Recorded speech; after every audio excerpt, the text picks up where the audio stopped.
you're outside and all you have is a helmet and maybe 1.5 inch of plexiglass in front of your eyes, you can see details and colors and shades, the level of detail that you can capture and the way you experience that universe is going to be very, very different. You want and you feel that you have become part of it, and you can develop that sense of belonging.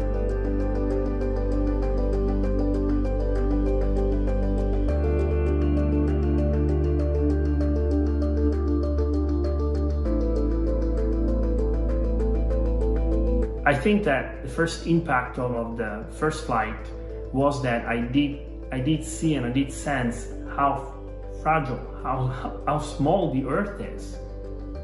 We are used to think of the Earth as something so vast and big, and we don't think that what we do, our daily life, can affect such a vast system. But from space, you get a sense that every individual, every living organism is somehow connected. Seeing the city lights at night, where a place like Europe or the United States or Asia, densely populated, everything is so interconnected, and all those lights and all those lives are apparent. They are right in front of you all together, and you think that all we are doing somehow has an effect on everybody else.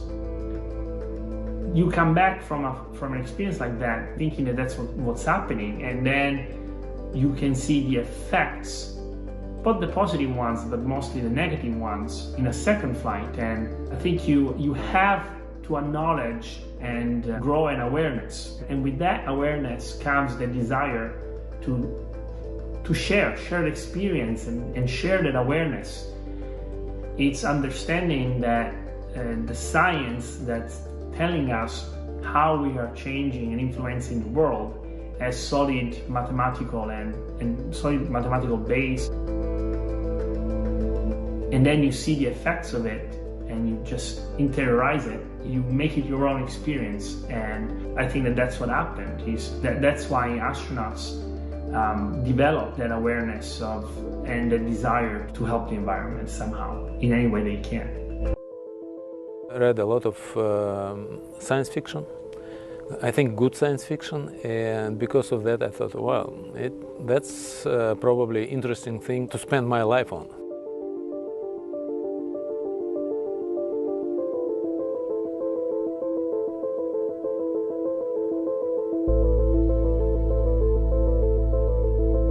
First, on orbit, you start to feel weightlessness, and I remember first time looking outside, I was amazed to see curved horizon, because before that, although we theoretically knew that we are on the globe, but from orbit you already see curvature of the Earth, and that was first surprise. Again, I knew it, but to see with your own eyes that you have pretty thin layer of atmosphere that protecting us, that's another interesting experience. When you look down, you have some kind of blue filter, and this blue filter make all colors actually not so distinct. So really, green is not so green, it's more like bluish green. Blue is more blue because again we have more blue from atmosphere. And where we have really bright colors is on horizon, especially during sunrise and sunset. That's where we have a lot of brightness and a lot of colors.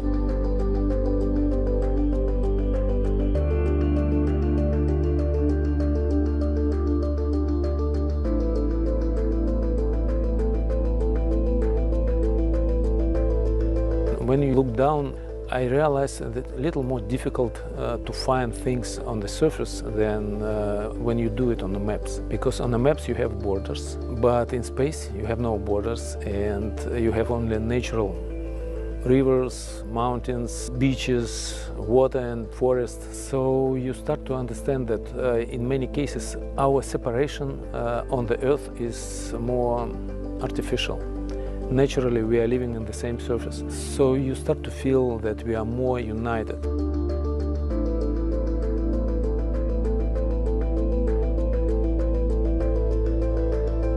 On the ground, we live in a different country with different view on some things, but being in space, we're all exposed in a harsh environment. We all have about the same motivation to go up, and majority of us, and actually I would say all of us who was in space, start to care about environment, about Earth, about people on Earth, and you start to feel kind of brotherhood.